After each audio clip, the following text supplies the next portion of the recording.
Sharaz, Sharaz, tumal, Balor, Balor. Sharaz, Sharaz, tumal, Balor, Balor.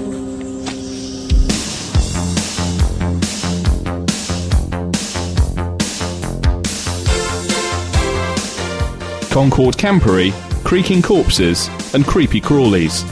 Set doors to manual as we land this third episode of I'll Explain Later, the podcast with a pleasant open face. With me, Matt Needer. Me, Jim Hall. And me, John West. On tonight's show, the Master's glowing ball summons a winningly butch air crew. We taxi endlessly through the Fifth Doctor's adventure, Time Flight. A desiccated ancient cadaver terrifies passengers on a train journey from hell. Peter Capaldi stars in Mummy on the Orient Express. And the Third Doctor faces a hair-covered monstrosity from the darkest corners of the human psyche, and that's just Gareth Hunt's moustache. Roll out your yoga mat as we meditate on Planet of the Spiders. Hello and welcome to episode 3 of I'll Explain Later, and today's show we've given the punning title of Planes, Trains and Whomobiles. It's getting that desperate on the third show. I know. Just think where it's going to be in a couple of years' time. By the 100th episode. But we've picked 3 transportation-themed episodes of Doctor Who. So tonight we're going to be looking at... We're going to whiz back from Heathrow to sometime in the prehistoric era with Time Flight and Peter Davison. And we're boarding the Orient Express with Peter Capaldi for Mummy on the Orient Express. And then finally we're going to be Whomobiling it to the Planet of the Spiders with John Pertwee. And did you notice Phil Collins was playing the drums just behind him there, working away like mad at that drum kit? Phil Collins has probably been up for, I would think about, 16 hours now Phil Collins has been on go. He's yet to do his own set. And we have actually got pictures of Phil Collins, I believe, when he arrived in America. Am I right in saying that? We show us some pictures here. This is the helicopter, which actually took him to Heathrow Airport and landed him alongside Concorde. So this was during this afternoon, straight after Phil had done his set with Sting at Wembley Stadium, into one of Noel Edmonds' helicopters, and I think it was actually Noel flying that one, off and across the tarmac. There he is, and there's Concorde waiting for him, and Phil off on the plane. Okay, so the Peter Davison era, one I'm guessing you guys are fond of. Or not necessarily. Oh, wow, that wasn't the response I was expecting. I don't know. I mean, for me, it's sort of... I think of all the classic series ones, it's the one, all the classic series eras, it's the one that I find sort of slightly hardest to get my head around because it's such a mixed bag. I mean, there's some stuff that's absolute terrible rubbish in there. And I think you sort of start to see a lot of the ideas that I think will eventually ruin the series in the 80s start to bear fruit. But there's still a vague air of competence about it, and I quite like him. Yeah, indeed. And John, you're sort of... I can't really disagree with Matt there. I think perhaps as we come later in this episode to talk about especially Planet of the Spiders, that you do feel the competence and some of the maybe even budget sort of really tailing off, but it doesn't seem to have completely shut down the ability of the show to function and deliver. Although, of course, as perhaps we'll discover, we are about to talk. We are about going to talk about Time Flight. So I think maybe that's. But I agree, it's such a mixed bag of an era that you end up. There's great and terrible things there. Yeah, I mean. No, You're looking tight-lipped and enigmatic on this, Jim. You're about to wield... No, I mean, I agree with this as well. I mean, I've got a weird, because of the age I am, I've got a weird nostalgia because this was when I really got into the show, but at the same time an anti-nostalgia because it was the first time I experienced that Doctor Who feeling of this isn't as good as it used to be. But yeah, the competence thing, I'd absolutely come down to the fact that regardless of what the scripts are like and a lot of the 80s production, which... again, in my head, looks especially plastic and overlit and the horrible music a lot of the time. Davison's just really good. I think he's certainly the best all-round actor to have played the Doctor. As much as I love Eccleston, he's somewhat awkward sometimes in certain types of... displaying certain types of emotion. But Davison can really sell any old rubbish. Although, yes, he'll sorely tested here. No, I think... Because I'll say he was quite a big star when he was cast as pretty big. I mean, Doctor Who, wasn't he? I'd have been like 9 when he was cast, and when I heard it's Peter Davison, I thought, oh yeah, he's the All Creatures Great and Small guy. So he was a big enough star then that even I knew who he was as a young kid. And he was doing lots of other stuff at the time, wasn't he? He Yeah, had a like few sitcom at the same sitcoms, time as and was this. writing theme Yeah. tunes to things like Button Moon. Lest we forget, yeah. And, well, lest we forget, also a sitcom called Mixed Blessings. Have you heard of this? Absolutely not. Right, it's about a mixed race marriage with, I think, both families are a little bit. You're going to reboot it now, aren't you? For Dave Oh, absolutely. Yeah, something? I'm looking into the rights to Mixed Blessings as we speak. Oh my God! But yes, Time Flight. Fair to say, not very well regarded. Well, and with good reason, surely. With I mean, good you were saying that he's a great actor who can, and I don't disagree with that, and his ability to manage to sell any old rubbish. I mean, if we start from the Right, very I'm going top, to downgrade that to he's always very watchable. yeah, no, he's watchable, but I mean, but I know what you mean. He's a good actor, and he can turn something that would in many other hands be rubbish into something at least that's watchable. But if we start from the very top of Time Flight, of course, this is coming off the back of the fact that Adric has just died, and the dialogue about that and the way that their bereavement is dealt with in about 20 seconds. It's Davison. I mean, he was visibly. It's like you feel that he's at any point going to go to the camera, shrug, and say, "Look, I didn't write this shit," and then go In back fact, to the I didn't console. like the kid either. No, I mean, it's just it gets off to such a bad start with that very trite. Well, that's it. They're in a bind there because yes, Adric's just died at in the previous story, Earthshock, which was a very big deal at the time. And you do get the feeling that probably should have been the end. That should have ended the season. I know TV was made differently then, and you didn't have that build up to a big exclamation I mean, mark that's finale. one of the things but- that we want to talk about. It's like, sorry to steal your line, but you did say just before this that we are talking about the pulse-pounding finale of season 19 here. I mean, that's. I mean, I don't know at what point that started to creep into TV. The idea that. That you work your season towards a big climax. I mean, certainly as far as I'm aware, all the 90s American television, like X-Files, Star Trek, Certainly all of Star those Trek, kind of shows, I think worked on that principle. Doctor Who, classic Doctor Who, is so frequently the opposite in that essentially it's the point where the money, budget's run out. The budget's run out. They've got to slam something together at the fag end of the That script's of the fallen series. through and we've got exactly. to- Or in several cases, the finale just doesn't happen. Industrial anyway. disputes Industrial and- disputes. So to what sort of degree thing. is that a sort of without wishing to make John Nathan Turner too much of a whipping boy? He wouldn't mind. No, exactly. I teed that up and then you went straight for it. But, I think this comes back to the competence issue, because if we look at, we're going to be talking about another, I don't want to preempt it too much, but we're going to be talking about another season finale in Planet of the Spiders, and it's clear that they did save quite a bit of budget and made it something quite special. Mileage will vary on how successfully it worked, but it's clear they've put some effort into it.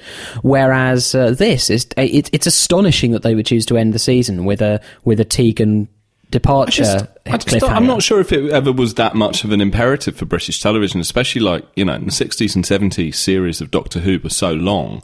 The chances are you'd be spending most of your year watching Doctor Who, whereas, now, it's a quarter of the year and you've got to sustain... It wasn't so much a finale as we're going to take a break for about 3 months. we're off for a bit and then we'll be back on. And like you say, I mean, I think Star Trek The Next Generation, and I only saw this in the last few weeks. You're a fan, aren't you, John? The Best of Both Worlds, Yes. the Borg one. That was the first time I remember there being this sort of epic... Or splitting the two-parter across the season break as well is something that... Which is they do I quite remember a lot that as well, kind of doesn't it? Yeah, which is with Best of Both Worlds, because it's the season 3 finale, and then the first episode of season 4 is the... So you can end on a whacking great cliffhanger, Yeah. which is... But I know Russell T Davies has always said in terms of Partner of the Ways, his inspiration there was more the way you have X Factor finales and things like that, and the big event shows now would build up to the big finale, the live finale. So I'm not sure he's being disingenuous, but he said that was his model for it rather than looking But at I think how other also we just dramas kind of work. assumed that when Doctor Who came back, I don't think anyone really thought, oh, this is an innovation, kind of building towards an epic season finale. Yeah, you don't get on a damp squib. No, exactly. Like You say. thought, oh, well, they're building towards something big here. But we're not talking about Time Flight I itself. know we seem to be I know. desperately avoiding trying to talk about to time be honest, flight. I before we started recording, I said to Matt, is there any way that we could record this and not talk about time flight, because I was so profoundly irritated by it. Wow. that- I'm guessing you'd not seen it before? No, I hadn't. No, Wow, no, okay. and I don't necessarily think I'll be watching it again. Right. Were you aware of its reputation before you? I was. Although in my mind, it's. I think I'd sort of. Yeah, it's in a cupboard with several other Doctor Who stories that perhaps I haven't seen yet, which have a bad reputation. So I half imagine, they've all melded into one. I thought there would be some dinosaurs in there and stuff like that. And but just, can we deal with Leon Nightai? Yes. So perhaps, Matt, do you want to introduce us? Well, to it's this? a fine early example of diversity casting in Doctor Who. I think getting Leon Nightai to come in and play Khalid, the magician, I think is... Actually, can I just ask, if you said you hadn't seen it before, were you aware it was going to be the Master? Well, I mean, yes. I mean, the one thing I did... had you read rather than managed to maybe see through the impenetrable and inscrutable makeup that is... I mean, I just... So just in case anyone needs... Oh yeah, sorry, we're spoiling this for anyone who's not watched just in case anyone... It's not spoiling it as much as actually watching it, I think. So basically, there's a time eddy above Heathrow Airport, and 1 and then 2 Concorde go missing through it, end up landing implausibly on some rocky terrain. It's the plural of Concorde, Concorde. I think so. Oh, okay. Sorry, Yeah. carry on. Again, I'm just desperately trying not to talk about time flight. Well, anything would be more interesting than talking about time flight. So this sorcerer, Khalid, that they find on prehistoric Earth, drawing Concords into his lair, turns out to be the Master, which is a shock. So you escaped from Zarephath. So you escape. Well, Oh, no, Castrovalva, You escape sorry, from I'm getting- Castrovalva. It's like, yeah, because wasn't he? Last time we saw the Master, he was trapped in a collapsing He was reality. being manhandled into a fireplace. Yeah. Yeah. So the point about Leon Nightai is that it's an anagram of Tony Ainley, which is designed to throw us off the scent. So that obviously, when the Master does reveal that it's him behind it all.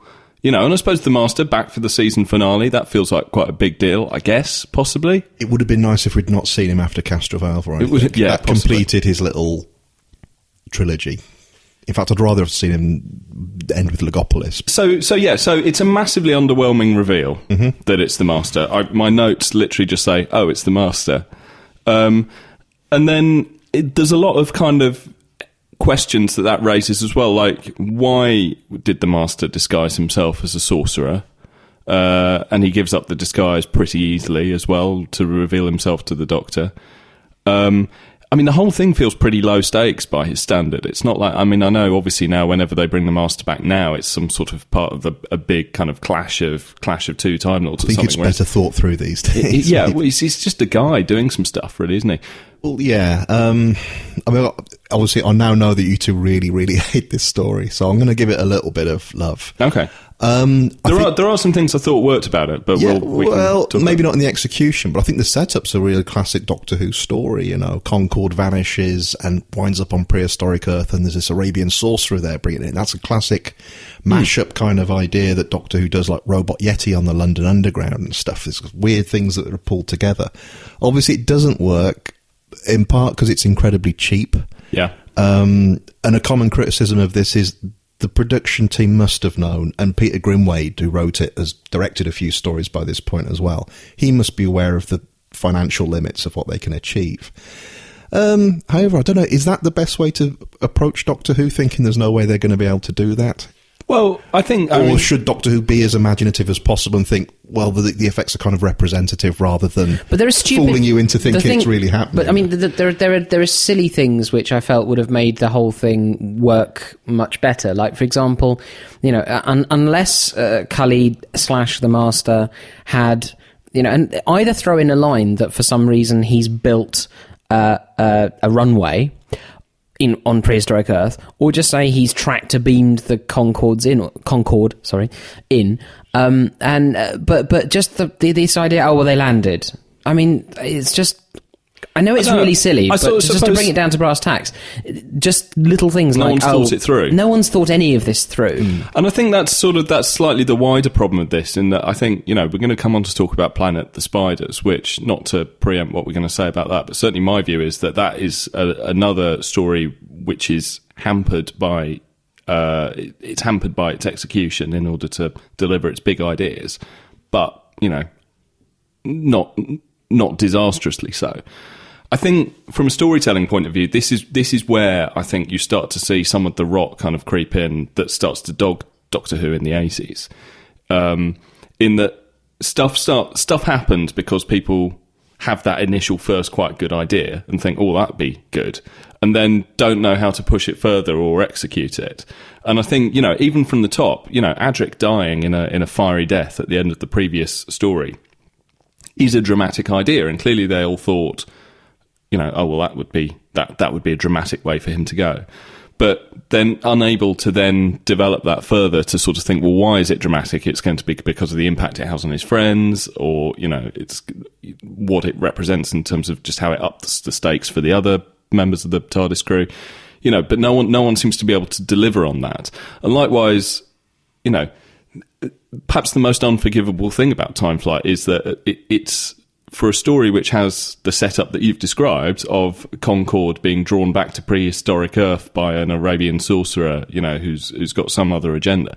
It's incredibly dull. They have an initial idea and then, aren't able to deliver it dramatically or visually. Yeah, I mean, when I was watching this, because as I keep banging on about, I tend to watch them an episode a night. The first two episodes, I'm very familiar with this story, but the first I was thinking, this isn't quite as bad as I remember. First episode's pretty good, I think. It is, once you get to the Master reveal, it's just like such a deflating moment. I mean, obviously I know it's the Master because I've known it from 35 years ago, but it's like, why wasn't it just an Arabian sorcerer? That was a much more interesting kind of idea. And there are things that could have been done with it. Because there's that feeling that I think the reveal that it's the Master might be a dramatic moment for the audience to go, oh my God, it's the Master, that really ups the stakes. But then, there's nothing, he's a completely anonymous much less interesting threat than the mysterious thing. He's a known thing rather than But it's so, I mean, but the ideas are so half-assed, it's like, there's clearly this bit about,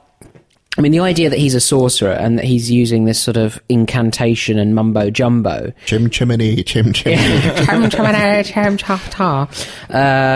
It's really... There's obviously meant to be a bit about, actually rational approaches versus metaphysical ones. Superstition. Yeah, exactly. Science versus superstition, precisely. And yet it's sort of... It doesn't really go anywhere, and he's brought these people back. He needs to have some slave labour to help him basically download fix his TARDIS. And download some information from an old computer. It just doesn't make any sense. It doesn't make any sense what these people are doing, why they're there. It's so many failed avenues, isn't it? Yes. For ultimately they set up the story, and then it's just a bit of a kind of trudge between various sets of polystyrene rocks, and some stuff happens. There's the execution, but then it does just the pacing slows from episode to episode. It really grinds to a halt. At the last one, it really is just a bit of a trade-off with, you bring me that piece of circuit and I'll hand you this hostage. And it's like, this is a world away from the setup of this story, which sounded like nuts and exciting, to just... I mean, it's not helped by the fact why wasn't one of them randomly eaten by a pterodactyl or something? Just to even if it had been a badly executed dinosaur, at least that would have been fun. Well, that's the thing. I mean, that's it. There's no brio. There's no sense of panache. You'll always forgive I mean, we all love classic Doctor Who. We are absolutely fine with watching stuff that is visually subpar. We reviewed Invasion of the Dinosaurs. Exactly, and I loved Invasion of the Dinosaurs. And funnily enough, Invasion of the Dinosaurs, which I do think has a lot of problems, but the thing I liked most about it were the dinosaurs.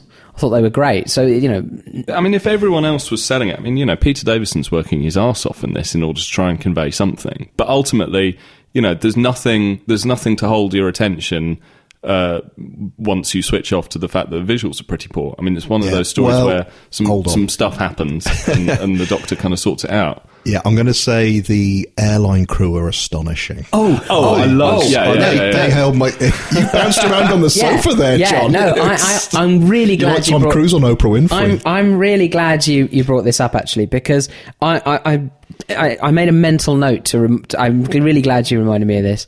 The one part of this that I genuinely liked was the camp crew.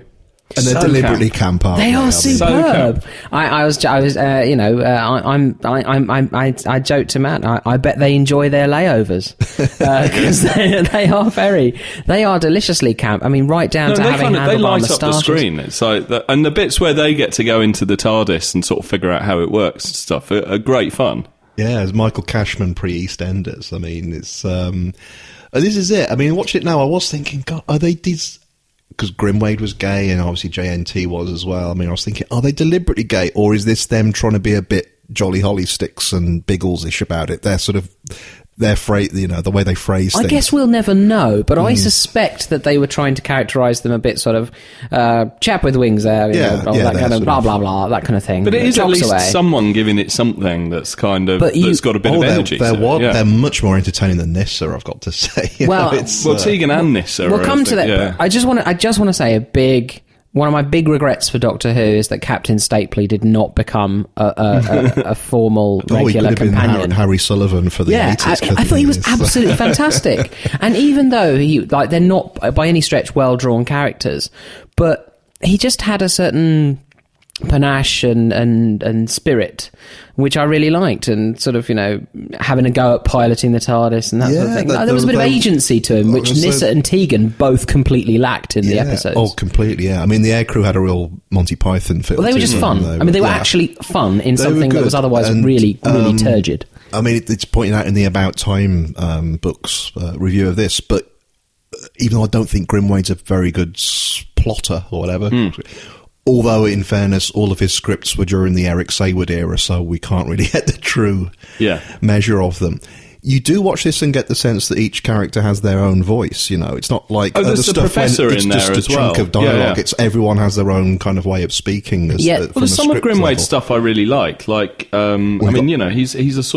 He's one of that sort of team of. You've got quite a lot of jobbing writers and directors on the show by this point. And who is it that directs? Is it Ron Jones? Apparently it was quite a late 11th hour thing, so he didn't really know. I mean, the direction on this is like the dictionary definition of workmanlike. And there's it's a lot of mid and three-quarter shots sort of flat on. Absolutely, and there's odd things like they are filming at Heathrow, which looks very impressive. And it's a happy accident, I guess, that it's snowing as well. That adds something to it. But then you've got that weird scene when they land and it's an hallucination. But there's the CSO in the background for much longer than there needs to be, and it suggests that they didn't it sort of get massively the sets amount out of coverage that they needed. The really obvious green screen does rather signpost the signpost where it's going to go. But no, I mean, I like Mordrin Undead. I really like. I think. Well, we'll review that when we come to it. But I think that's an overly. It doesn't give a lot of lip service to the casual viewer who's thinking Time Lords, Regeneration, what's this on about, Yeah, I think that's too much involved in the mythos of the series, but let's leave that for now. I mean, Time Flight, like we love the air crew. Tegan and Nissa, though, and this is probably meant to be kind of a Tegan story to some extent, isn't it? It's again, the shock twist that she gets left behind, even though she doesn't seem to want to be. No. And Nissa, who's... Oh, it's the first time we've reviewed a Nissa story. I think she's one of the very worst companions. I think there's just no personality there. It's just nothing. It seems to me to be my role as a sort of picky idiot to look at the mechanics of these things. When people say, "Oh, it's drama, forget about it," But I can't get over how there's meant to be this real sort of emotional peril about the fact that they've left Tegan behind. But it's unclear why they have. They just sort of forget that she was meant to be with them. That's it. They're in a massive rush to avoid airport security. Yeah. Whereas if it was the Daleks or something, they'd have gone back and got her or something. Yeah, it's like, and then she's left by herself. But it does suggest that they don't particularly care for her company either. And certainly, I've only recently watched Arc of Infinity. The Doctor's face, or Davison's face, who knows? When Tegan says, "I got the sack," and I'm going to be coming along with you. There's the very deliberate look on Davison's face of, "Oh fuck." Well, you were saying, Matt, that in some of the interviews she's far more interesting and engaging than she ever was as Tegan. Extras on this because I've never seen, Janet Fielding's sort of reputation within fandom has sort of waxed and waned over the years, partly because she, is kicked up a stink about sexism and things. Yes, she did. But she's interviewed on the DVD for this, and she is like very sparky, incredibly likable, incredibly high energy. You know, you really comes across, you sort of really enjoy hearing her talk about things, and she's quite sort of uncompromising and just an incredibly engaging person. And this is sort of harnessed nowhere in Doctor Who. It's like they've sort of smothered the life out of her, I think. I don't know, I mean, in this story, I'd agree. But I think in general, I've always really liked Tegan. I mean, I did as a kid, and watching her now, I think it's almost an example of she's the perfect companion for Davison, because he's often, the Fifth Doctor is often criticised as being a bit bland and sensitive and whatever, and the fact that he's got this very gobby companion, it makes a good little relationship. But is she a Sayward creation? No, I mean, Chris Bidmead and JNT would have created her. Yeah. She came in right at the end. I mean, it's a bad thing that she came in the very last Tom Baker story, because it's about endings rather than beginnings. But I think JNT's policy was maybe people will like Tegan and carry on following her into. But Sayward's in charge by this point, right? Sayward had come on board in the last few stories, yeah. Because I don't know whether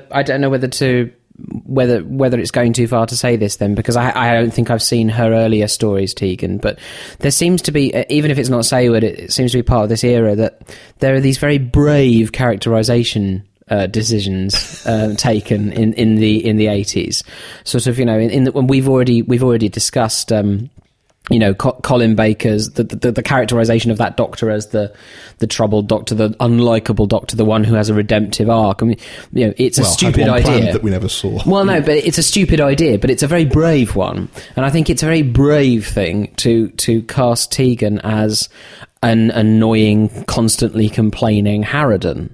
It's very brave, and you can see how it might be played for laughs every now and again, but at the end of the day, if you're going to watch a 4 or 6 part serial, she just comes across as irritating. Okay. There doesn't seem to be a redeeming element to her character. I'm going to say hold that thought, because obviously we're reviewing Mummy on the Orient Express next, so I think, no, it's worth holding that, because I find Clara much more annoying. Oh no, don't worry, I find Clara annoying too.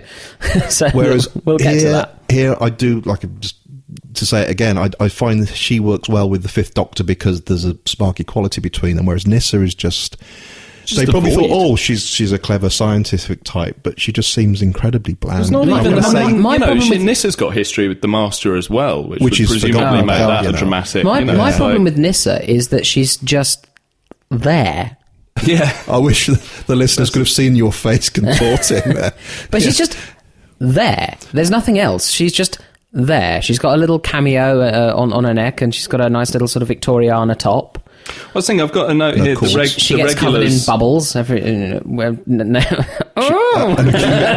accumulation of plasmatons. Yeah. Oh, let's not. No, they're plasmatons. Now they're real characters. Walking grey turds. Or presumably, like, it's some smoke that's been filmed against a green screen, and there's one bit where they coalesce. They're actually shits. Put some, they do look like they should be flushed away. Yes, absolutely. I mean, you were talking about brave decisions. That did seem like an idea of doing a monster that looks a bit untypical, but they're just so unmemorable. I mean, when I saw, someone's been eating their Alpen. Yeah. I suppose it feels like if we're slightly dredging to find something positive to say about this, well, what I would say is there's something that I quite like to track in watching old Doctor Who, which like massively drops out of the agenda in the 80s, is this sort of sense of topicality of Doctor Who kind of looking at the outside world and seeing what else is going on. The white heat of technology. The white heat of technology. Well, obviously we talked about a lot with the war machines, and I think, you know, this comes up again in the Pertwee stuff that we discussed last time and that we're going to discuss later today. I do quite like the idea that obviously Concorde is topical. It feels like you're vaguely on the fact that they're filming at Heathrow. It's more, that you're kind of vaguely put it in the real world, I think. Yeah. But also the bit where they land and he goes, "Are we behind the Iron Curtain?" Yeah, there's nice things. That was going on. This thing that, you know. So yeah, I mean, that's one bit we haven't discussed. This idea, it's another bit that I found. This is where the story went downhill considerably for me. When we got to meet the Seraphim, this kind of schizoid alien gestalt or whatever, I just lost interest in it altogether. Yeah, I mean, my notes say it's vaguely defined. I properly zoned out when the Seraphim turned up. Yeah, and it's not very well represented either. No, I think look, it's a badly written, poorly executed show with terrible characterization, but you know, Michael Grade, 1985. Captain Stapley. He's my key takeaway. I think the airline crew are our favourites. Yeah. Except for the hostess. She's terrible, isn't she? Yeah.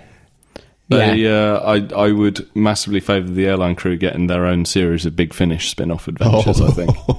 I'd be all over that. The title Time Flight, Janet, this is something for you to dwell on over there. Yeah. And I can't remember what it was originally called. It was one of these things. And I remember Peter Grimway coming in, John Nathan Turner, sitting in my office, and we were going on about what to call it. And Peter had sort of given up on it. And it was going to be called Flight into Time, Time into Flight. I mean, we spent a full half hour on this. It was ridiculous. And then we finally settled on Time Flight. Yeah. And then, because Earthshock, the one that had gone out before, it was one word. Yeah. We said, shall we go with Time Flight, one word? Oh, no, we couldn't have that. And then we had another half-hour debate on whether there'll be a hyphen in there or not. Well, I think that time could have been better spent on perhaps getting Peter to change the script. Unfortunately, it was too late. So we've looked at planes, and I think we can all agree we loved Time Flight. It's the only thing that I'm living for. So to represent trains in Doctor Who, we've plumped for the Peter Capaldi episode Mummy on the Orient Express, which is, I think, a moment that we've all been waiting for, because this is the first time we get to discuss the Stephen Moffat era. And I have a feeling that the gloves are about to come off. I'm just sensing the tension in the room. We've been talking about recording a podcast in general for about 18 months. And I remember you and I, Matt, had a chat down the pub probably last year. And you were asking me about the Capaldi, what do I think of it? And I was, all right, I'll come up front. I'm not very impressed with it. And you were very pleased because you thought this is going to bring some tension to the podcast rather than all of us thinking, isn't it fantastic? So, I suppose if we'll we come were on to my thoughts later. Well, I suppose if we were all to lay our cards out on the table, I mean, we all have, I think, massive problems with the Stephen Moffat era. Yes. All of us in this room. I think, which is a shame in some ways, because it is incredibly popular. There are a lot of fans. The show has continued to become it's been a massive commercial hit. It's become an even bigger worldwide hit. Yeah. So I kind of wish we had someone in the room who had, who really, really could rave about it. Well, what I can say is that the season of, or series as we used to call them, the series of Capaldi that we just had last year, I think far and away is, it's a massive improvement on anything we saw in the Matt Smith era. Yeah. That doesn't mean I liked it that much, because I still had massive problems with it. But performances, just the casting of Capaldi, his presence seems to have led everyone to up their game. My only fear is that because, from an artistic point of view, this series represented an improvement, it will lead people not to question Moffat's place within that universe. And actually, I think there are still profound problems with the structure of that series. I'm not sure if people need to be sharpening their knives for him, and we're worried that a slightly good series might cause people to... No, because I just want him to go. I think he's a busted flush with regard to Doctor Who. Now, you see, because, I mean, I really dislike the Matt Smith era. But equally, weirdly, I dislike each season within it for a completely different reason. Well, I'm going to say that's a good thing about Moffat, is that he does seem to take a new approach with each season, which a lot of people would say that's great. He's constantly changing. I don't think he's been compared to the Beatles, but I've always keep doing something fresh. Whereas that to me doesn't suggest progression or anything. It suggests he's recognising that it didn't really work last time. Well, there is something very reactive about the way he, and I like the fact that he changes it up every season. I like the fact that his 4 seasons all have a... They're with Vivaldis, aren't they? Yes. Yeah. Well, they've all got a completely different tone, feel, and impetus to them. What I would say is, I mean, I loved the Capaldi season, and I'm not just saying that it's like, I'd been so beaten down by not liking the Matt Smith season that I was just grateful to have something watchable. I genuinely loved it. I think it ranks only behind the Eccleston series for me. And I think although, as with any season of Doctor Who, it had its occasional duff episode. I think as an end-to-end run, I think it was pretty first rate. It seems like this might be another one where it's a while before we get onto the specific episode we're reviewing. Yeah, well, so we may as well get this out. In terms of where we just stand repeating on all myself this. every time we do a Moffat story from here on in. But Yeah, I can't stand the Matt Smith era. I'm sure Matt Smith himself's a lovely guy, but I really didn't like his performance, and I didn't like the way he was written. Well, that's where I part company, because I think his performance is great. I think the overarching theme and the even some of the individual episodes and these ghastly story arcs. And I'm not against story arcs, but I just think Moffat is very bad at them. But I had no problem with his performance, Matt Smith. Yeah, well, I did. I mean, I quite liked him in his first season, but then I think when he realised that the catchphrases and the acting, I don't know if you're old enough to remember Timmy Mallet, but that's very much what his performance reminds me of. You know, well, I think but the weird thing about again, you know, we're not even talking about the right Doctor here, but the problem that I had with Matt Smith was that I thought he was great in Series 5. I think he visibly ran out of things to do with the role pretty quickly into Series 6, and he just looks bored by Series 7. It's like he's got nowhere else to go. The most damning and telling thing about Matt Smith, and you know, is simply the fact that he never tops the performance in the 11th hour. No, he's far more interesting, more engaging. Yeah, and that's a springboard. You think everywhere anything can happen after that, and then it sort of doesn't. I mean, it just little things tunnels down. You know, but anyway, the reason I raised the spectre of Matt Smith is because I loathe that, and when Capaldi was cast, I was genuinely excited because I know he's a good actor and his background's is a writer and director himself, with no disrespect to Matt Smith, but as a younger guy, he's not got that experience. But the pedigree is clearly there. The pedigree's clearly there. I was really excited, and I'll admit when the scripts leaked and the work print kind of leaked for the early cuts for what's it called, Deep Breath, I went out of my way to get those because I was so excited to see what Capaldi was going to do. And Deep Breath, again, not to go into that too much, but that really gave me a lot of hope. And just gradually over the season, the enthusiasm spiraled down, and it did seem to just get to be business as usual quite quickly. And this story, Mummy on the Orient Express, is what, episode 8 or something? Yeah. It's some way in, and by this point I'm very much watching it out of obligation rather than any sense of excitement. For a start, just for a start, I would say that, you know, you were talking about those mashups that make Doctor Who quite an interesting concept. Monty Python-ish Yeah, ideas, exactly. And I think Mummy on the Orient Express, something like that. Yeah, exactly. Mummy on the Orient Express in space. It's always a knife edge with these things, whether that is a crazy thing that can work really well, or whether it's essentially the science fiction version of Alan Partridge pitching monkey tennis. Yeah, it's quite laboured. I mean, the thing with this... Well, it's all in the execution, isn't it? Yeah. Now, I think personally that this is a very, very well produced piece of television. It looks, what I mean is visually, you know, the money's there clearly. I like the set. It's quite claustrophobic in a good way, you know, reminiscent somewhat of Midnight, the David Tennant episode, which I think I've repeatedly mentioned as one of my favourites in this podcast. We'll do that very last on on a 100th episode. We'll be doing that. And I thought that claustrophobia was, the ensemble cast was quite strong, although I think David Bamber was miscast, much though I love the actor. We'll perhaps get to that. But for me, what undermines it is all of the baggage that Moffat feels he has to shoehorn into it to do with his arc. The stuff with Clara, the bloody Danny Pink crap, and also there's always this.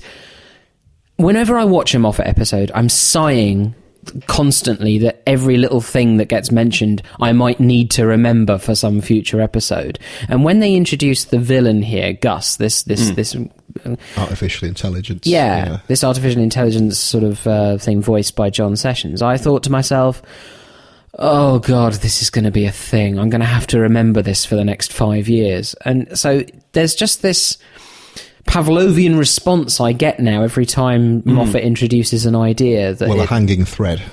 Yeah, that I'm not going to just be able to enjoy this episode as a standalone episode, that I'm going to have to file it somewhere and think about it. And you know, this Gus character, you know, they're going to show us a bit of ankle, but we won't know more about him until much later. And I just... Yeah, and given Moffat's pedigree, because I thought that was going to be explained in the finale for that season. It will be the Master in some kind of form. Yeah. And now I'm thinking, is this ever going to come back? Or will it get explained like a lot of the Matt Smith stuff in throwaway lines in a finale Christmas special? Yeah, exactly. 4 years time. Yeah, which everyone's forgotten I just find it maddening. Yeah. Going back to the idea of this being another mashup kind of thing, when I first heard of this, in fact, before that, so retroactively say, Matt, you're a big horror movies fan. Do you know Orient Express? No, I don't. Right. Actually. So, early 70s horror movie, as the title suggests, with Christopher Lee and Peter Cushing as feuding anthropologists. Victorian era, Christopher Lee discovers the missing link, a missing link in a block of ice, and unbeknownst to them, it's possessed by an alien intelligence that travels from body to body by boiling people's brains out and acquiring their knowledge. And I've watched that. I mean, that's kind of a Doctor Who-ish idea anyway, but also the fact the film was based on the fact the producer got hold of a model train of the Trans-Siberian Express and built the whole film around that. So we can use this for something. Which is how a lot of Doctor Who works. Yeah, we happen to have this, we're allowed to film a Concorde. And I've watched that film more times than it probably deserves, but I thought this would be a great Doctor Who story. And when that title, Mummy on the Orient Express, was announced, I thought, oh, thank God someone has...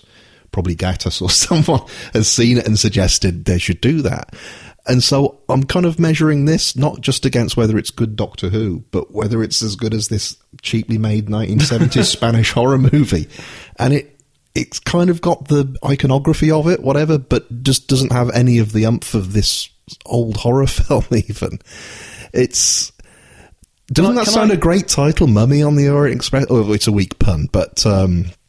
it suggests it's going to be something really special, and it falls so flat for me generally. You see, I'm sorry guys, but I loved this.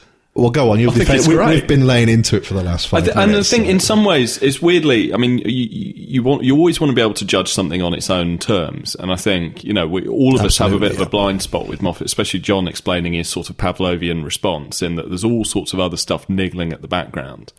As to whether or not you can enjoy this, on its own merits.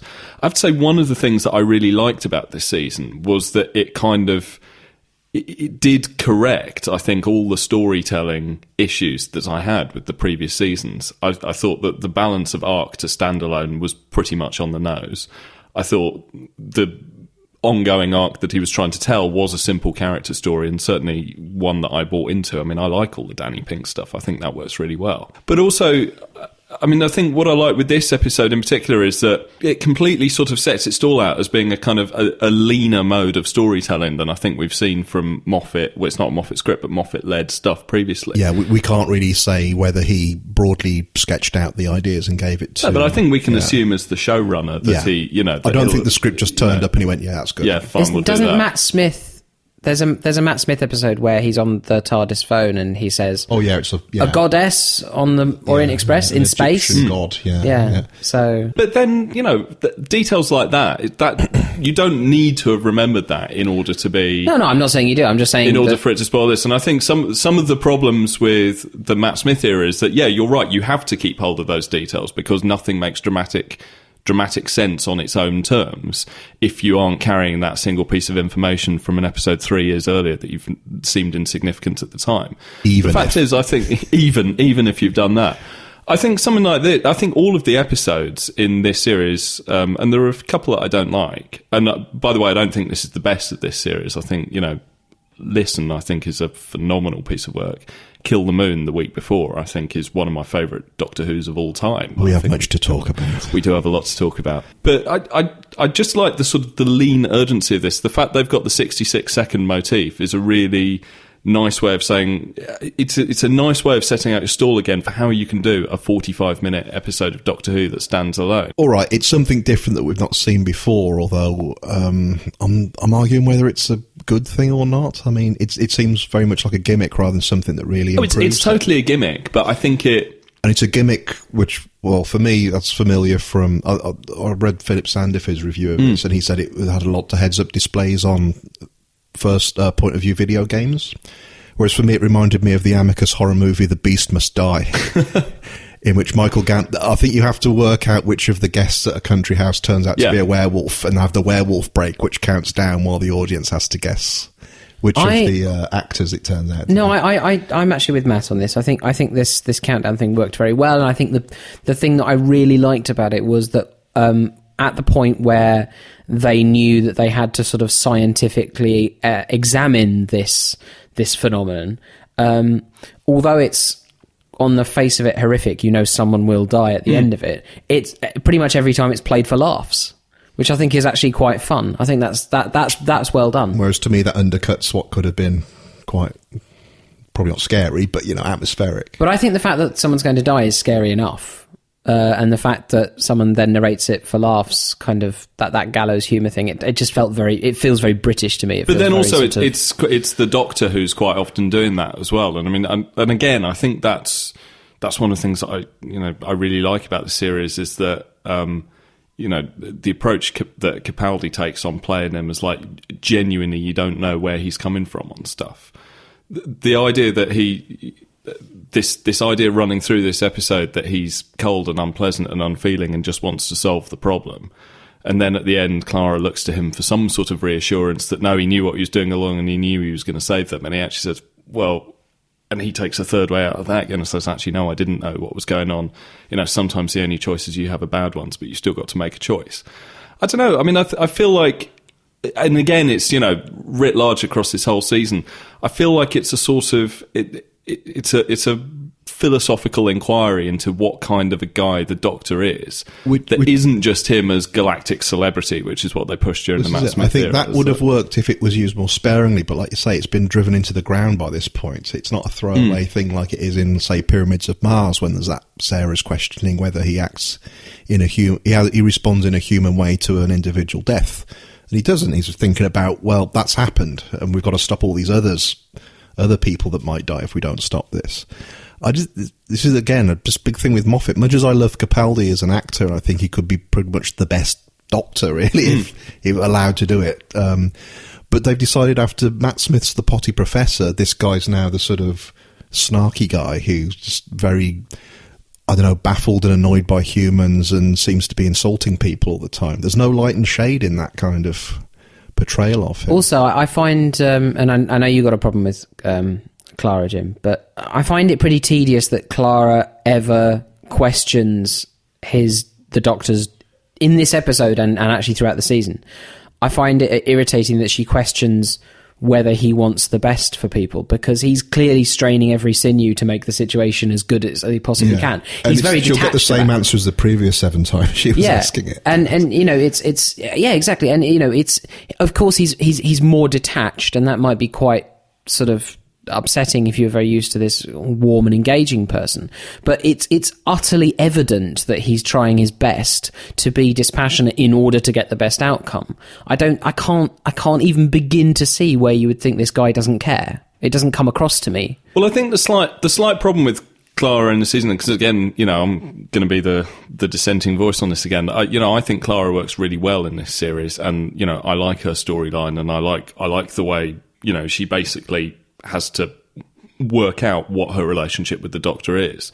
The problem, as I see it with her in this series, is that she was in the previous one. And I think a lot of people have sort of said that it feels like what they do with the character is so egregious a reset that it might as well be a different character. Yeah, now, I think she works really well as an actress and as a character in this series.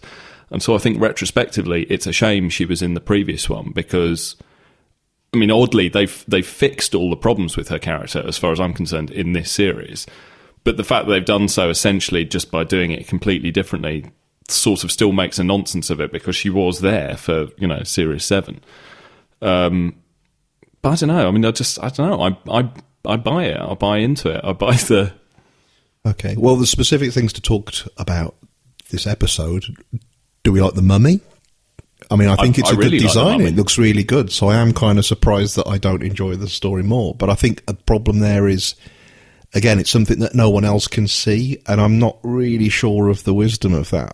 Why not just make it something that approaches one person? And it feels like Moffat's got this thing that everything has to be a conceptual problem, like this thing moves when you don't look at it, or this vanishes from your memory when you're not looking at it. Yeah, a perceptual problem. That's one of his... Just make it a mummy. It look really good, and have maybe a load of them going around killing people. Well, I think this series as a whole, it's like if I had to find stuff that I disliked about it, it's that you do often see the Moffat box of tricks played with, continuously, and it's all the same stuff. It's that, the 4-pack of tricks, I think. Yeah, well, exactly. There aren't that many tricks that he has. But again, I don't know.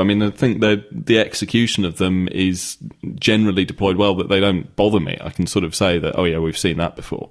The fact that, as John was sort of picking up on early, the fact that it's the Orient Express in space, this was a big issue for me. I can kind of see logistically why they might do that, because once there's an obvious threat on board, why wouldn't people just get off? But it's in space, they can't. But it really feels like that was, it's Doctor Who, so let's make it the Space Orient Express rather than the actual one. Well, and I guess we've also seen with the Space Titanic a few years Space earlier, Titanic and dinosaurs on a spaceship and all this. It's just the default that adds a certain Doctor Who-ness to it.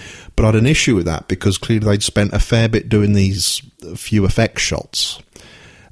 And they hadn't spent that on maybe getting some speaking extras, because it's such a big like a curtain comes down when suddenly all of the passengers. Well, they do just switch them off, don't they? And there's the one with the beard, but we can't pay him to speak any lines, so they've all just gone from passengers to. There was also, do you remember all the fuss that was made about how, like, they press released that Foxes, the singer, was going to play the singer who does the Queen cover on the Orient Express, and they press Queen cover on the Orient Express would have been a better time. Yeah. But and then inevitably the fan forums got outraged, saying, well, this is just another example of them dragging celebrity culture into Doctor Who, where after how terrible Billie Piper was. I know, exactly. Well, you'd have thought they'd have learned their lesson after that. Yeah. But I think it was like Al Murray said after the episode went out, he said, well, the thing I can say about Fox's performance in this episode was that she was in it. I mean, she's in it so briefly that, like you say, it feels it's like... blink and you miss it. It really is blink and you miss it. Like, I kind of forgot that she was in it until I watched it again. So, it's pointless. It's totally... I wonder if there was this is just speculation, but I wonder if there was a much longer cut of this initially that they had to hack down, because it does sort of feel like, entire characters just kind of drop out of the narrative. Yeah, it does. Actually, we should have said this much earlier on. It just feels very badly put together and badly structured. It doesn't really flow as a... Like I'm saying with this old Spanish horror movie, that feels like it works. This just feels like, obviously they've got half the time. I feel like you'd rather be reviewing that right now. I already have, but but yeah, this just feels like there was a vague idea, and stick it into 45 minutes and be done with it. It just, like I say, Gus is left hanging. The rest of the passengers don't really have much to do, and I would rather they'd spent money give them a bit of a few. You know how good Russell T Davies was at just giving minor characters a few lines that really fills them in as supporting characters. Whereas here we just had a bunch of extras in beards and things. And one of whom is Albert Einstein. Obviously, that's never referenced. Yeah, See, it's interesting. You both mentioned the idea of Gus and Gus being a problem and Gus being left hanging. Whereas I kind of... I don't know. That didn't... I feel like I've said this umpteen times, but that sort of didn't bother me either. That I quite like sometimes, especially if you're doing a compressed bit of storytelling in 45 minutes. I quite, would it have actually enhanced the episode had we found out who was behind Gus, what was going on with Gus or something? I wouldn't have made it a mystery in the first place. I think if they just said, given what this I'm not sure if it was a mystery, it wasn't said. The mystery was what the mummy was. The mystery wasn't really set up as to why. But they've set up the villain as a mystery there, in a way that, let's say, was it Max Capricorn on the Titanic isn't really a mystery. It's just, well, that's who the villain happens to be, and we don't need to know anything else about him. I'm so used to Moffat, and I'm sure John is as well, the idea of setting up a mystery and, you don't get the answer this time, but come back in a few weeks. And then, like I say, the reveal is 4 years later in a few lines when... 95% of the audience forgot that episode ever happened, and the 5% who remember are going, was that it? Was that? Do you feel maybe we're reviewing this episode prematurely? It's like if that our opinion of it will mature, and in 4 years' time, if we no. I don't feel that. Okay.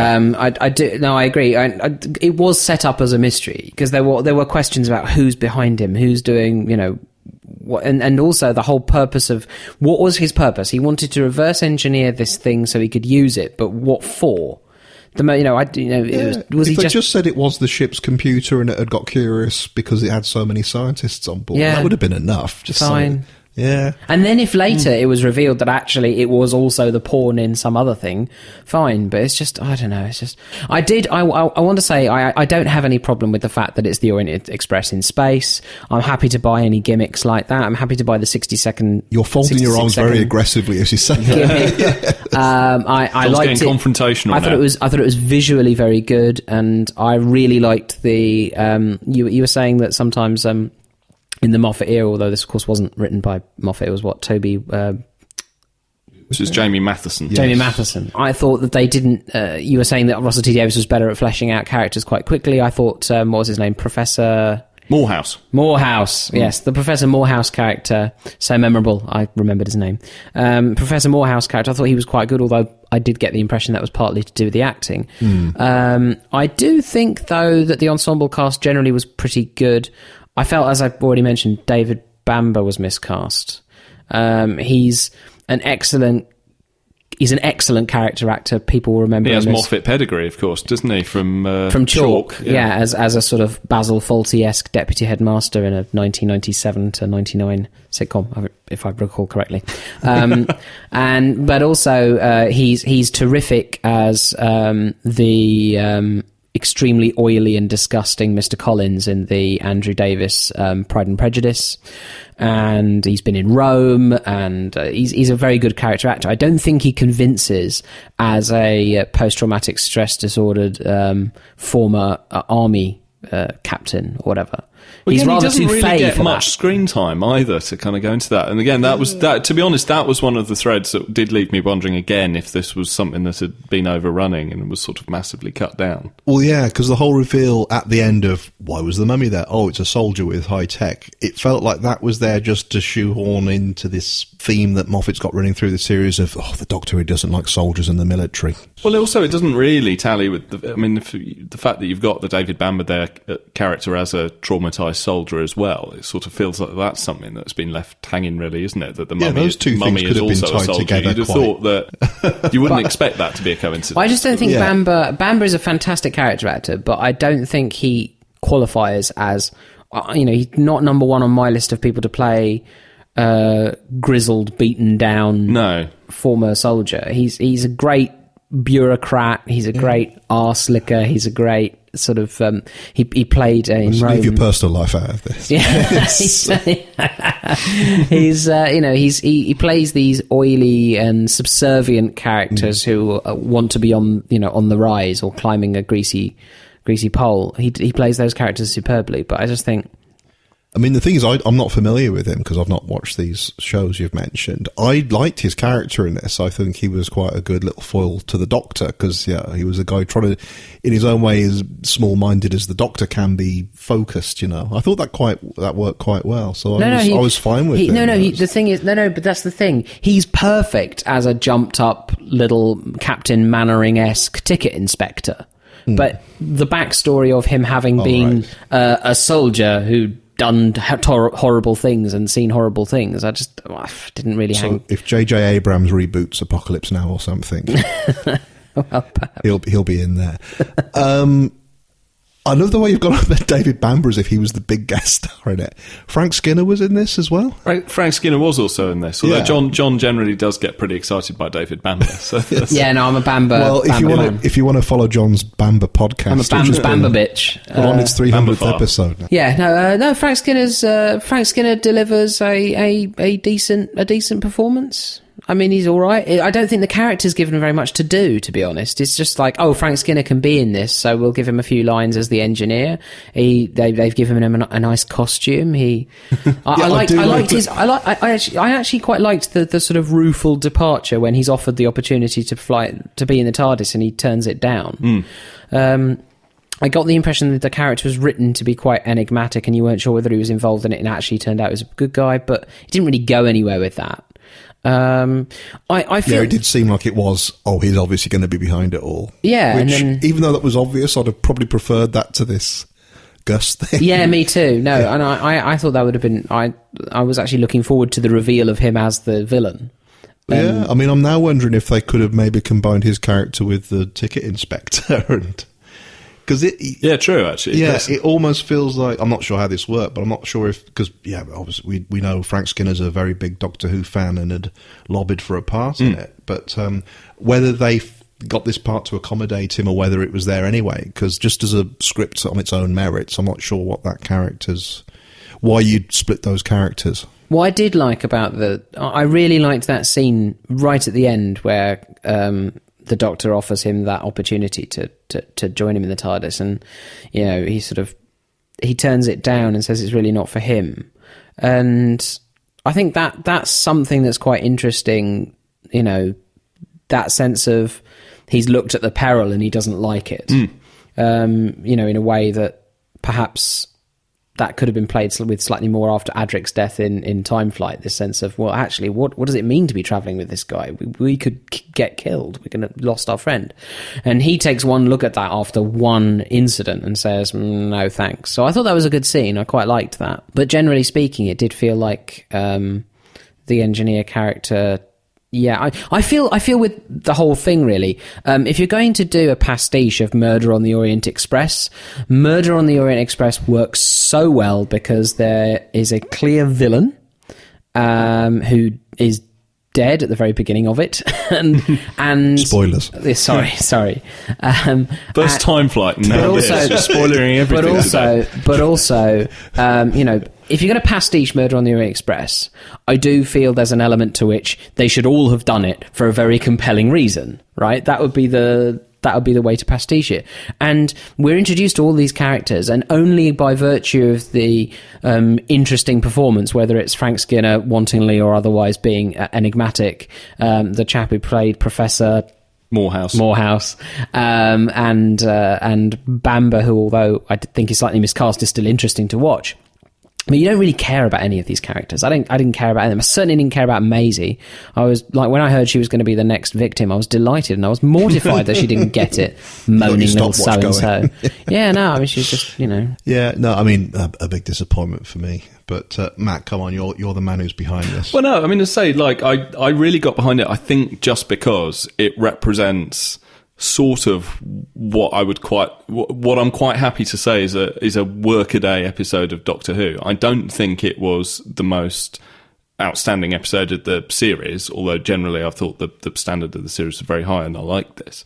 But as a sort of 45 minutes, set something up, run it, few twist reveals, good bit of character interaction around it with, and just sort of nudging forward the ongoing Dr. Clara sort of story arc, which, as I've said before, I really like. Yeah. No, I will say... I thought this was really good. What I will say is I think... and beautifully made as well, I would also add. Yeah, I think it was beautifully made. I think it has a beginning, middle, and an end, which, fair play. But the thing I think that is good about this episode, and I have sort of spent most of the last half hour trashing it, but I didn't actually hate it. It's okay. I can't get excited about it. But what I do like with this series in general is the fact that the Doctor seems to be a much more settled character. We have an idea who he is. He's a bit of a cold fish, but he cares. And that seems to confuse people around him. It doesn't particularly confuse me, and I don't think it confuses the viewer, but I like the fact that it confuses other people. And I think we do, generally speaking, live in a world now where people are expected to have their emotions much more on their sleeve. And he's a much more reserved character, and he pretends not to care to hide the fact that he really does. And I think that is much more effective than anything we've seen from the Moffat era thus far. Yeah, definitely. I still have massive problems with the execution, the story arcs, and the peripheral characters, which I just don't think are fleshed out well. But I think Capaldi seems to have, just his presence, just the fact that he has such pedigree, it seems to have lifted everyone's game. Well, that's the thing. Not sufficiently for my liking, but it has. I don't think it's a classic, but I think this is a good example of what I like as kind of get out, get the job done Doctor Who. Are you telling me that an ape that lived 2 million years ago got onto that crate, killed the baggage man and put him in there? Yes, I am. It's alive. It must be. Travel with us, if you dare, on the Horror Express.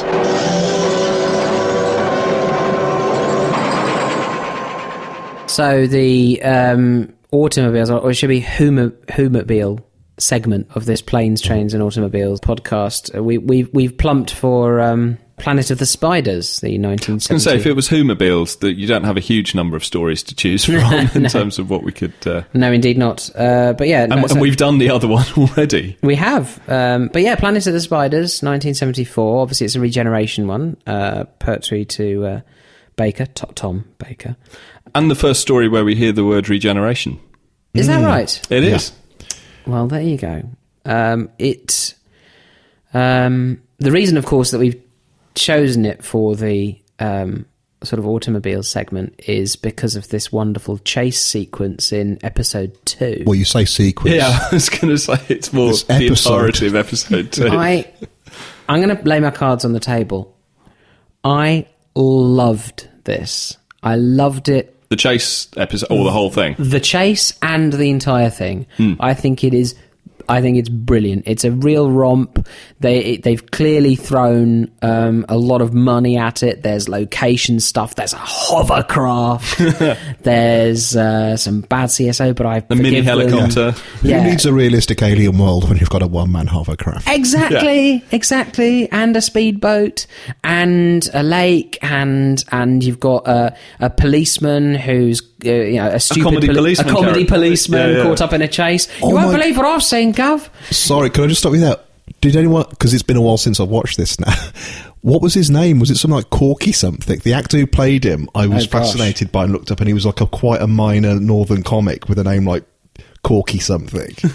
Man. Well, I don't know. I'll come back to you. We may have to. Yeah. So, and it's called, like I said, there's a lot of money been thrown at it, and comedy policeman, and I really loved the characterization. I just love this Lupton character, this failed sales executive who decides to jack it in and become an occultist conjurer of significant power.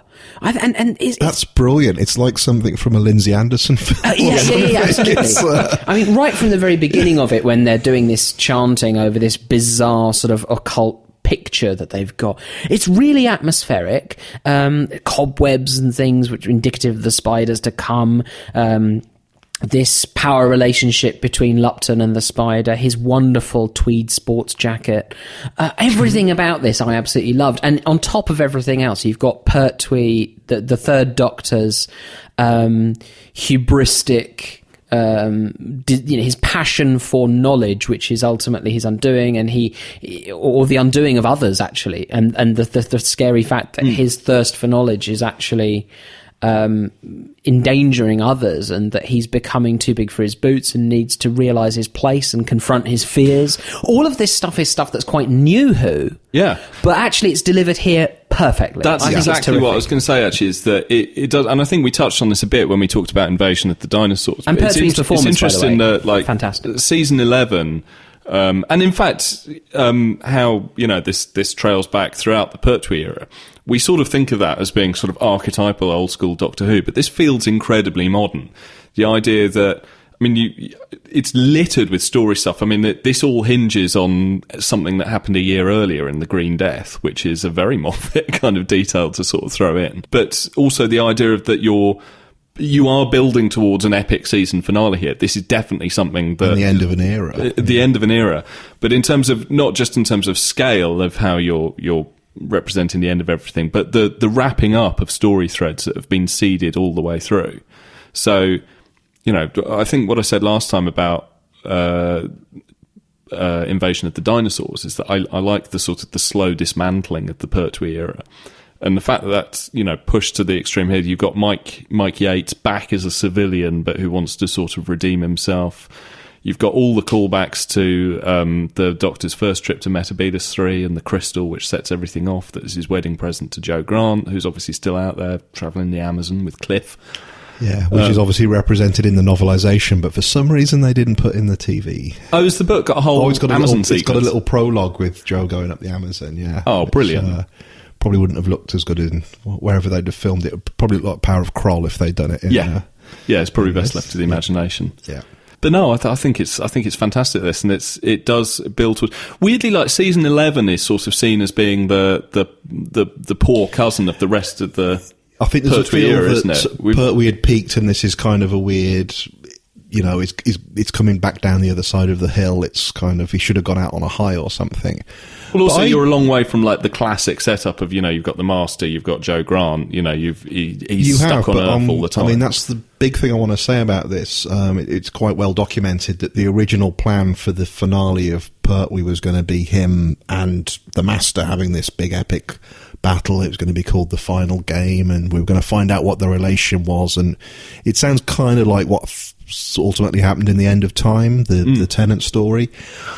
Even though, it's tragic what happened with Roger Delgado in general, but it's very sad also that the Master, as Delgado's performance as the Master, the last time we see him is this very throwaway bit in Frontier in Space. He's playing second fiddle to the Daleks, isn't he? However, I'm going to say I like the fact that they didn't go for something as obvious as the Doctor versus the Master as the end of Pertwee. There's this weird Buddhist strand, which is by no means subtle, is it? No.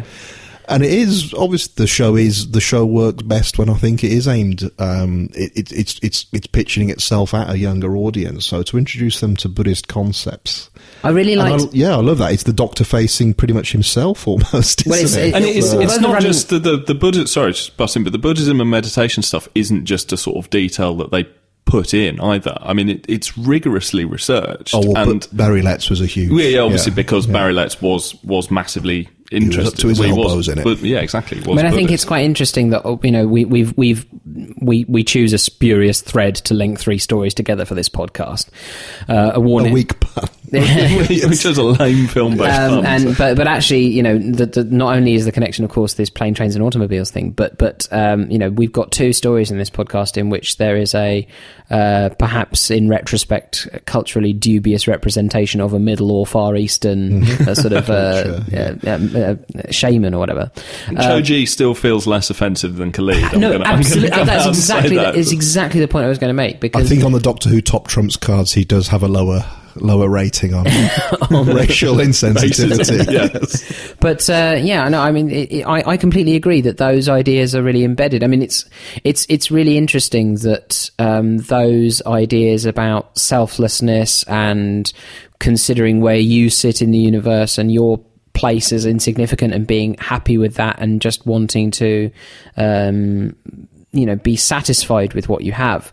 All of those things resurface in our day as mindfulness. Everyone's talking about mindfulness these days, and this which of course has many links with Buddhist traditions of meditation and thought.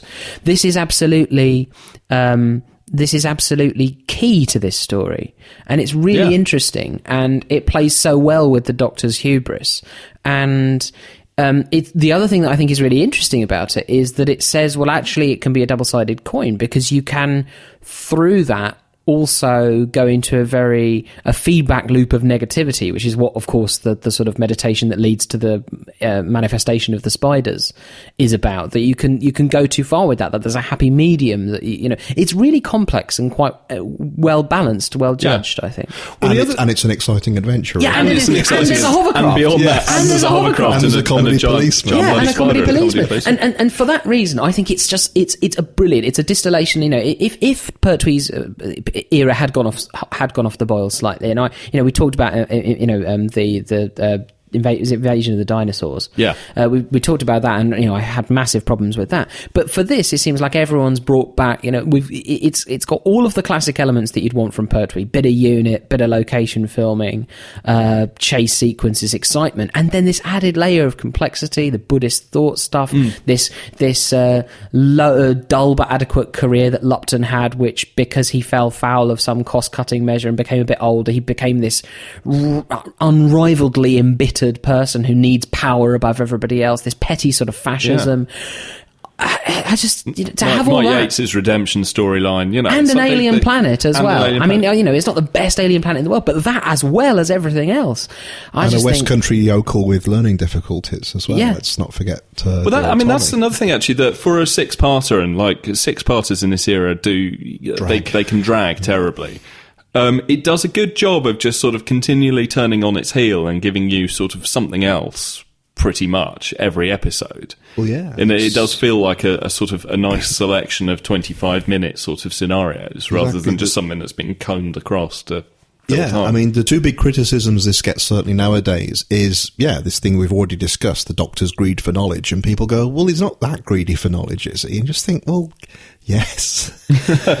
Maybe he's not constantly endangering people the way that Hartnell did at the very beginning, but this is Doctor Who the entire series. The very fact that he left Gallifrey because he was bored by just observing. Yeah. I mean, I think it completely turns in, and especially considering it's aimed at sort of largely a pre-teen audience. I think that completely works. It's a far more complex idea than you're used to getting in this kind of. I mean, the death of the Professor at the very beginning. Yeah, it's really sad because he's got quite a big build-up. Yeah, and then it's Cyril just Shaps, the voice of Mr. Kipling. You know, it's, really? Yeah, it's the Professor Clegg sequence. I think is absolutely brilliant because it sets everything off. Like, it's such a great start to the adventure that you start off with the Doctor and the Brigadier basically just hanging out, and they go and watch a belly dancer. And which again is so great in the Target book, you know. I mean, the only way that scene could have been improved would have been if some ping pong balls had been flung at the Brigadier and John Pertwee. Well, BBC are releasing a new version with CGI effects if you got the option. But to get from that, and then when they take him in, and then basically Clegg sort of admits that, oh no, I'm a fraud, and you know, I think I'm here under false pretenses, and then the twist turns out that actually no, he does have psychic ability, but he's terrified by it. Fry your brain with it. Yeah. I know, it's brilliant, but also then Professor Clegg can watch old episodes of Doctor Who, can't he? Absolutely. Through the, edited versions, yeah. But yeah, that's the one thing that it's getting criticised for, and also the Big Chase episode.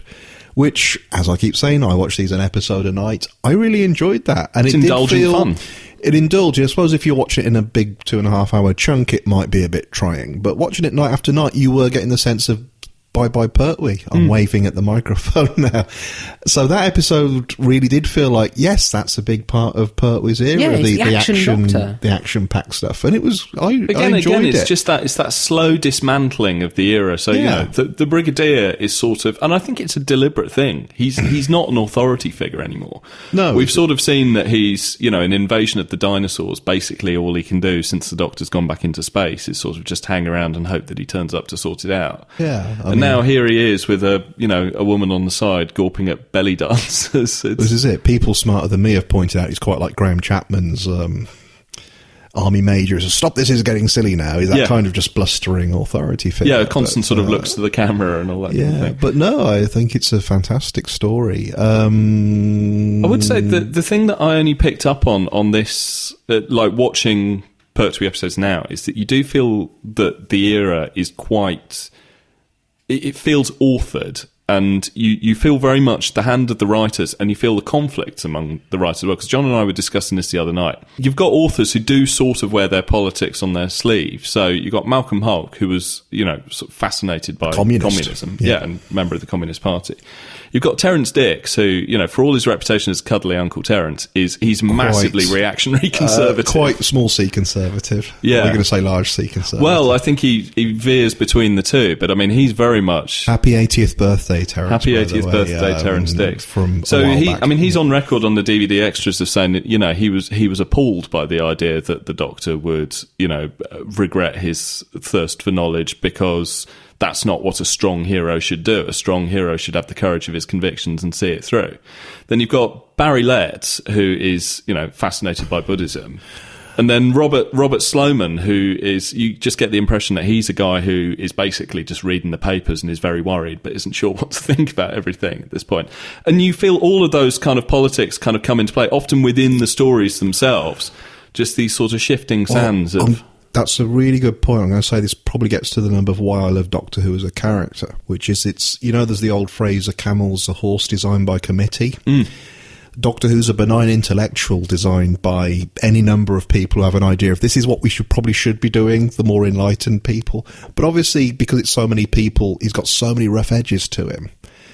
And that's great. I mean, especially more real in a way. Yeah, it's like especially here because the Third Doctor's often criticised for being a patrician authority figure who's like slagging people off and very impatient with anyone who's not as smart as him, which is everybody.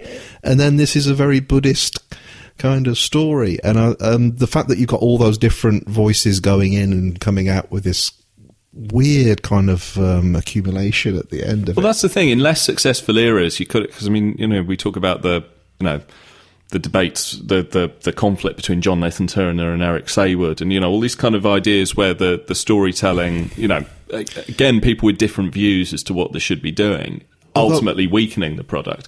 Here it strengthens it. You sort of think if any one of those people had completely the free rein to stamp their version of what Doctor Who should be, it would be a much lesser project. But when that creative tension, but I think that's the difference between the creative tension resulting from very talented people rubbing up against each other, rather than people who really should never have been there in the first place. Yes. I mean, I think that I think I may have said this before in another episode, but for me, Pertwee is so good because, perhaps for the very reason you're talking about, the different ideas conjuring together to create him, he is an absolute representation of his era. And I'm not saying that almost all sides of it, really. Yeah, exactly. I'm not saying he's dated, but he's someone who's grown up in a certain environment, but is wise to new thought. And people talk about him being sort of patrician and rather haughty, but for me, he is absolutely a representative of the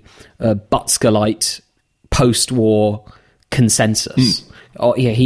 He's a patrician Tory who likes the workers and would probably, he absolutely occupies that Labour conservative consensus that was sort of shattered only once Thatcher came along. And it's that sense of different philosophical traditions in a way sort of melding to make something that actually does work as a coherent whole.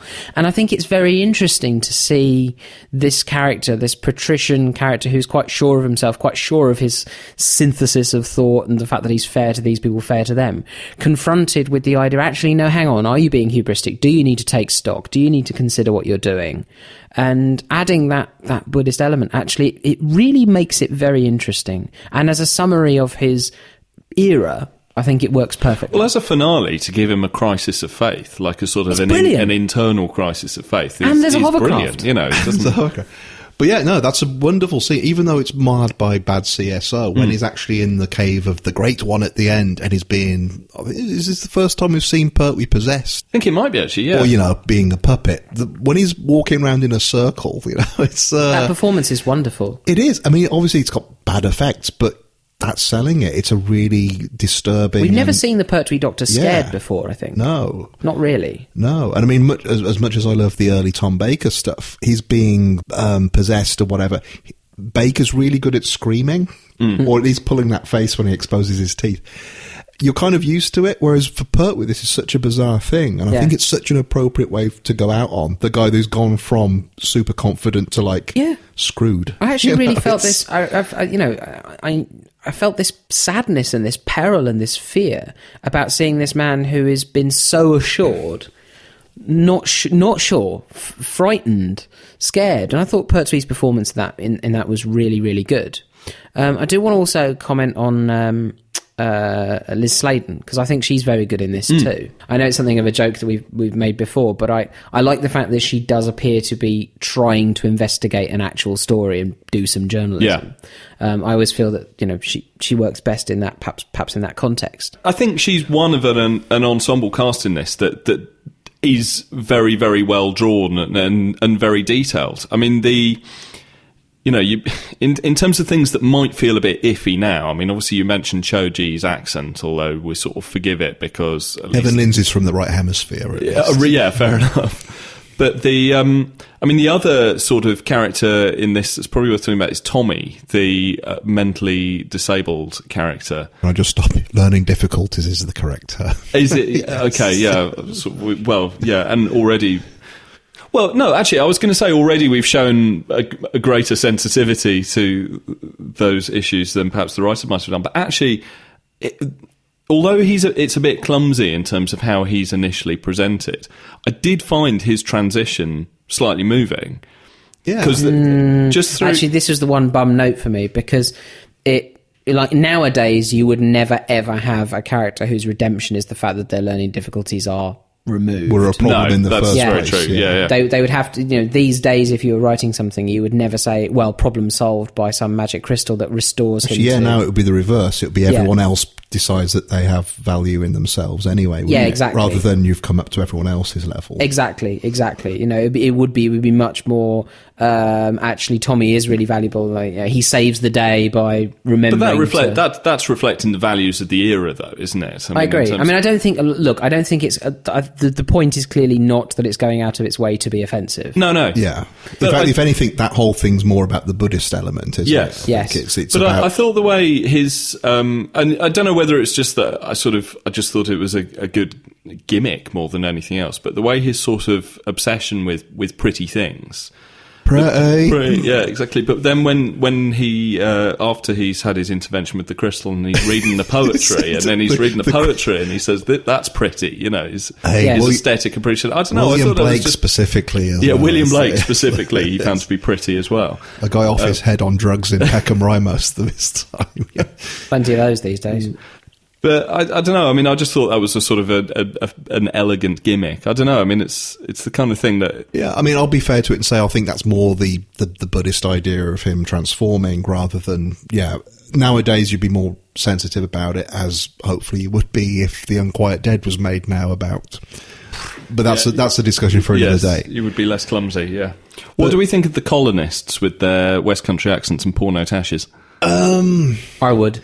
This is where it starts. That for me was the bum note. Actually, was the trip to Metabolus 3. Yes, Gareth Hunt. Well, this is where it starts to fall down a bit for me because I'll just find that less interesting. It's a weird thing. I find that weird kind of the community of, I'm imagining, exiled Tibetans wherever it's meant to be in Wales or something, isn't it? I suppose, but. That seemed a much more alien environment, and it came with a certain amount of I'm not sure what the word is. It came with a certain amount of atmosphere Mystique. to it. Mystique, yes. A bouquet.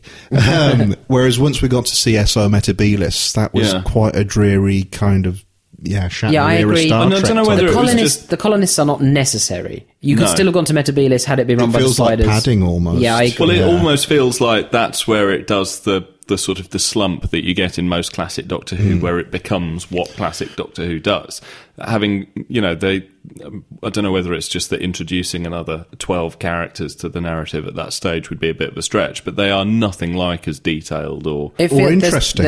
Or as interesting as the humans. There's 25 minutes you could cut from episodes 4, 5 and 6 to take it down to 5 episodes. Which possibly were when they did. I don't know if have you seen the DVD of this? Because I think they do include the Christmas compilation they did, which I think was broadcast a few days before Robot came on, and they cut it down to about an hour and a half. Oh, really? So I'm imagining they probably just got the hovercraft chase and stretched it out with some deleted scenes. I should watch that. I don't know whether it's It's on the DVD, yeah. Along with an amazing interview with John Cain about Tommy and a story about him and a taxi driver.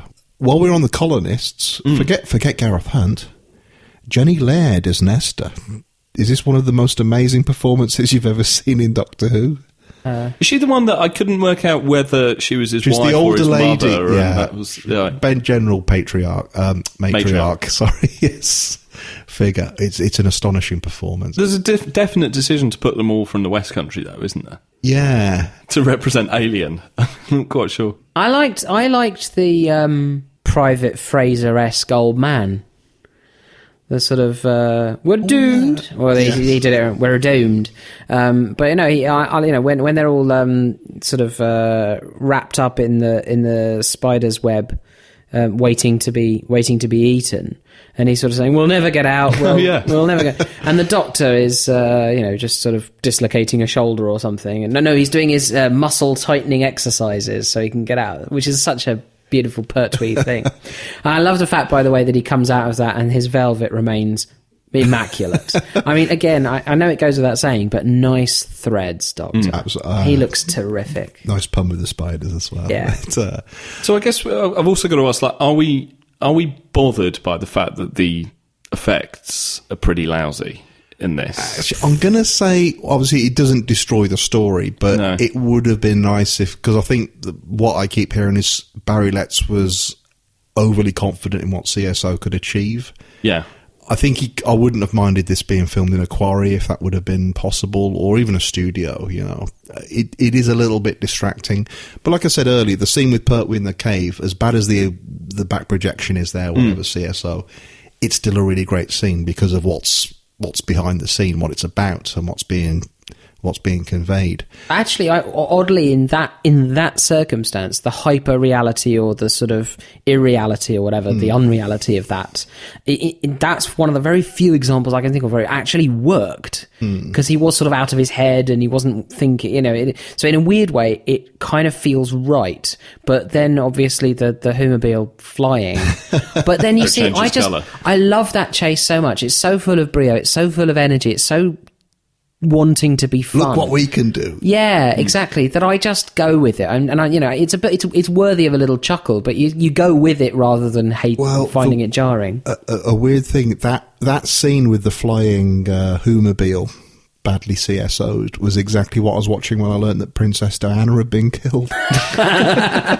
I was stopping over at someone's house in Dudley, and whoever's house it was happened to have Sky, and I woke up and put that on, and it was that, and it said, there was this subtitle caption at the up saying, "Turn over to your news channels for an important announcement." And I thought, wow, okay, well, better. It was meant to be the Armageddon factor. And I was getting the spider, so I knew something was amiss. A couple of things I want to just raise: the spiders themselves. Oh yes, on a shelf of spiders. Well, this is it. We keep hearing that there were better designs which were vetoed because they won't be a bit too much for the audience. Did you think they worked? I was all right with the spider. I loved the voices. As a concept and as executed. As a concept, I thought they were great. I quite liked that. I thought they were quite fun, quite funky. I thought the voice effect was really good. And you know it's Roger Delgado's widow, yes. Yes. And the sort of the rising note of hysteria that they give it. It's a monster voice as a performance where some thought has gone into it as a performance. Great. I don't know, I guess again that I like, you know, the bit where the giant spider materialises in the cellar is fantastic, and obviously the bit where it gets on the guy's back is fantastic as well. Again, it's just that it's the transition to Metabilis 3, and you know, the idea that again ultimately it's just a room with a bunch of rubber spiders on a shelf. Yeah. The other point I wanted to raise: how deliberate do you think the line? When Pertwee eventually materialises back in the unit lab, "I've been lost in the vortex for ages, but the TARDIS brought me home." And this is the last thing we get from Pertwee after he was exiled to Earth, which he really didn't want to go, but he's kind of referring to unit headquarters as... Given the fact that we've talked about this as being like quite strongly authored with a sense of, you know, an ongoing story arc and something they're dismantling and wrapping up here, I think that's completely deliberate. I think it's I mean, this is nice because it brings it round to the start of the podcast. We're talking about the lack of competence with time flight, and with this, I think I brought all this up with the Invasion of the Dinosaurs review, but the Barry Letts and Terence Dicks felt like the first time people really took stock of what the show could and couldn't do, and had very definite ideas about what they were trying to do. And I think 8 times out of 10 they probably got it bang on the money. You know, obviously they were hostage to budgets and time constraints and things, but it's well, this is it. I don't, because it sounds like I'm damning it with faint praise, although I hope that my effusive praise will, but this is supremely competent. It's really competent. It's there are good ideas. It's well directed. It flows properly. Yes, okay, the colonists are a bit of a waste of time, but for a 6-parter, it doesn't feel like it drags. There's money thrown at the screen. It's clearly budgeted well, given it's the end of a season. No, I mean, I think it screams that this is a show that's being made by people with ideas who know how to run a show. And you compare that, as you said, with Time Flight that we discussed at the beginning of the episode. I mean, it's just, it's chalk and cheese. And how did you two guys feel when Tom Baker appeared? Sorry, this weird guy with dark curly hair appeared at the end. I was really sad because I'd so enjoyed this Pertwee. I sort of felt I wouldn't mind seeing another 6 stories with this Pertwee who's now found his place. Might they have been the specific 6 stories we got with Tom Baker at the beginning? You know, would you have liked him on the Ark in space and finally meeting the Cybermen? And Davros. The thing is, in a way, right, you had to... He'd reached that redemptive moment, and it was the time to regenerate. But equally, I would have been quite interested to see whether this Doctor would have taken some things a bit differently. I felt like I wanted to see more of this new, mature, Pertwee Doctor, but then he goes, so I felt a bit sad. But yeah, it must have been very exciting at the time. Although... I'm sorry to end on a bum note, but the regeneration itself is dull as hell, isn't it? I mean, it's done with as little flair as possible about just you literally crossfade between the two. It's a crossfade, but if you want to spend time on YouTube, other people have put Murray Gold music over. Oh, excellent. Good. And yeah, well, you say excellent. Yeah, so 3 thumbs up for the spiders. Brilliant. 6. 3 thumbs up for the 8 legs.